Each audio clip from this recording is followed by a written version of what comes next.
Hey guys, so I'm making another video about this server. You've probably seen it on my last video. So I had a problem with this bad boy right here. This is the UNVR, Ubiquiti's network video recorder. Now I have a Protect system, so this has nothing really to do with my business per se or photography, but it definitely has some technical challenges that I wanted to share with you guys on my channel. So I'm going to show you kind of what I had to do and explain kind of what happened. So if you run into the same issue, you'll know how to address it. All right, so here we are. So right now it's obviously working, but I do have to take this out again because when it went down and I had to replace the part that I needed to replace, I only had a USB 2.0 drive.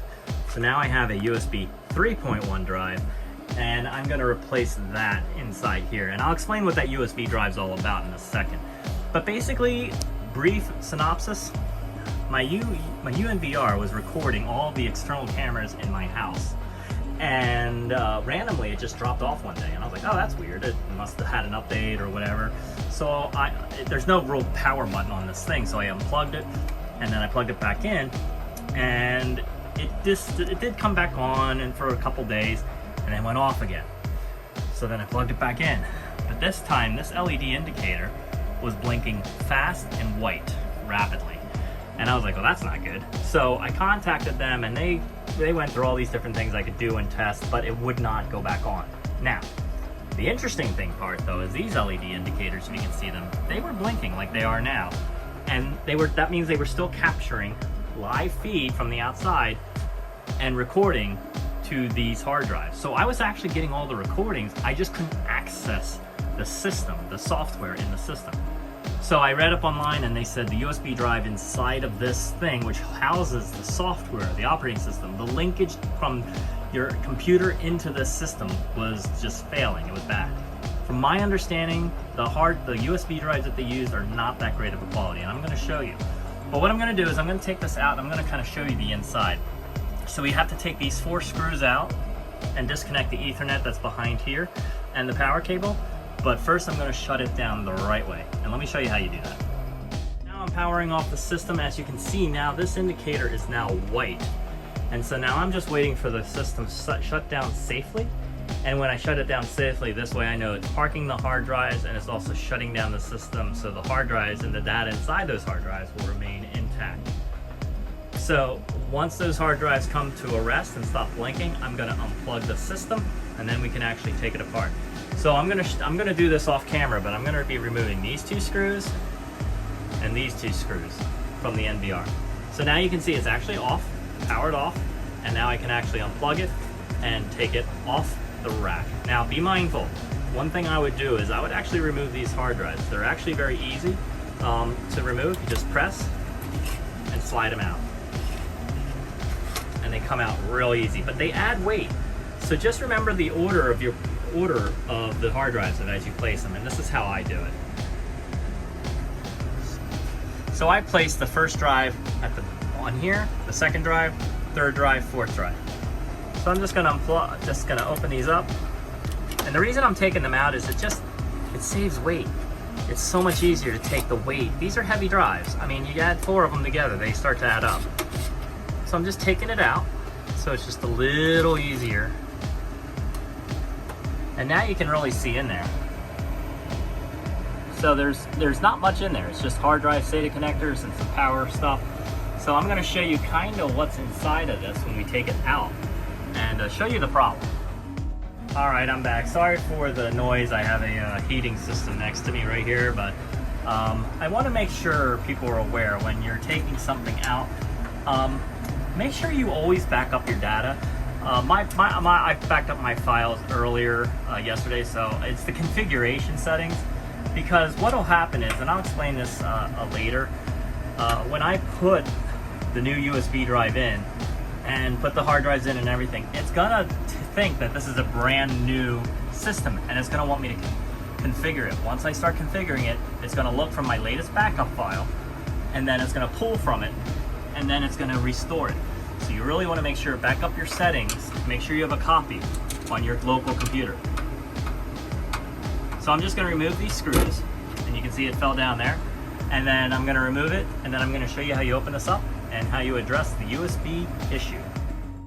All right, so I have it out of the system now, and I just kind of want to show you this. I just put it on my chair just for ease of turning and everything. But as you can see, I have the rack mount clips here. These 4 screws will have to be removed because there is a screw here that holds this cover on. There's also a screw here that holds the cover on, one here, one in the center, and then if you haven't done this already, there is a void sticker here for your warranty Unify. I contacted them earlier about this and they said it was okay for me to remove this and replace the drive. Because in reality, it's cheaper for me to replace the drive than send this whole unit back. And then here's the 4 screws, and then another screw under here we're gonna have to remove.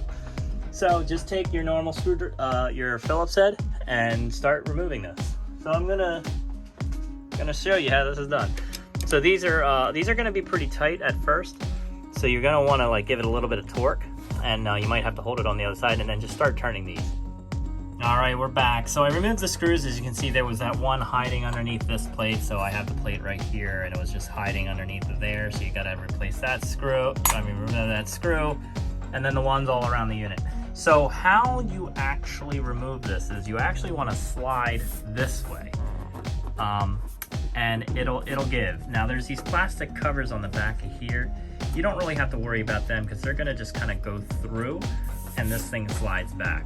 So you can actually see here, the metal actually starting to like kind of give a little. And it's just like these metal tabs. You just have to kind of work them out. So you can see there that it's starting to separate. And then once it's through enough, I mean, you can just lift this thing up. So as you can see, it's starting to. Now it's a little tough. It's gonna be a little tight, but once you get it, you can kind of lift straight up. So I'm gonna do that and I'll show you what's inside. All right, so we're inside. So I just wanna kind of give you an idea. There's that LED indicator that was like blue and white. And then this is where the hard drives are stored with their SATA connectors in the row. You have your power supply, which I love this mesh they put on top of it because there are very, very dangerous things underneath of there. So there's capacitors that hold electricity and everything like that. You do not want to touch that. You do not want to touch that, so be careful. And then you have your heatsink for the processor, the quad core processor. This is your power supply. This is their proprietary UPS power supply socket. This is the Ethernet, and then this is the 1 gig SFP plus port, I believe. And then you have your 3 fans, which this thing doesn't get really loud at all. And then your Molex power jack back here. Here's the suspect right here, this little drive. Now, you're gonna say, well, that looks like a Kingston USB, and you would be right. But I wanna show you. I'm gonna get up and I'm gonna grab the old one, which is right here. So this is the old one. So this one was actually glued into place right here. It's a very generic looking USB drive. It is USB 3.0, so hence why I'm actually going to replace this 2.0 drive. So it's really hard to get this thing out. So what I actually ended up doing was with a plastic smudger, I actually had to get it stuck, as you can see. If you kind of look, it's stuck a little bit off the motherboard. So I actually placed something underneath of here and I kind of pushed up. So if I could show you real quick, if this was here, I got a plastic smudger, not a screwdriver, and I kind of did motion like this just to break it, not too much, because you don't want to damage this USB jack right here on the motherboard. Just enough to break that glue. And then I removed it. Too bad I didn't have a USB 3 drive on here because this is not the drive you want to be using. So I'm just going to kind of pluck this out because it's not a lot of. So this thing just slides out. Now this has the software on it, the right software on it, but I don't want to use it. So we're actually going to use the new drive, plug it in, and then I'll show you what happens when we do setup. Before we actually put that drive in, I did take it out of the package. You're actually going to want to go down and make sure that the drive is formatted for MS-DOS FAT32. If it isn't, you need to format it to that because it's required to be in that format to work in the system. So since it is, I'm just going to eject it and we can go from there.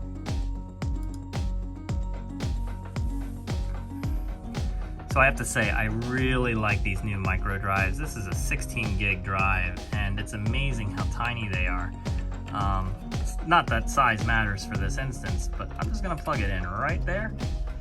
And that is basically gonna be the new driving force for this UNVR.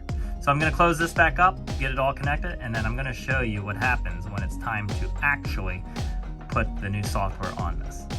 So it finally finished setting up, so now it's actually downloading the software. So I had to actually reboot this to get it to be recognized by the app again, but once it did, it popped up. I hit next, I said I'm using this for my home, and then it said, okay, I need to connect to the internet, and started configuring it. So right now I can actually see the cameras live on the app here, and then now you can see it's turning blue, and now it's finishing the setup. So this is being configured, and this thing will be solid blue in a second. What I would do next after you do all this is go in the back end, update all of your software, because if it's pulling a backup and new software has been released, you're going to want to download that. And in my instance, it's pulling a backup from probably 2 days ago, and they just released software today. So I'm going to want to go in and update this, but I'm going to wait until this is solid blue and I verify that all the information is there and everything is working properly. So that's how you actually go and migrate a USB drive from a old system into a new one. So like if you have a bad USB drive and you're getting that blinking white rapid indicator, go in, take the USB drive out, put a new one in, and then boot it back up. Just make sure you back up your system software and settings, and you'll be good to go. So this is just a quick outline of how this UniFi system USB drive works, and I hope if you have any questions, just leave a comment below. And if not, I'll see you on the next video.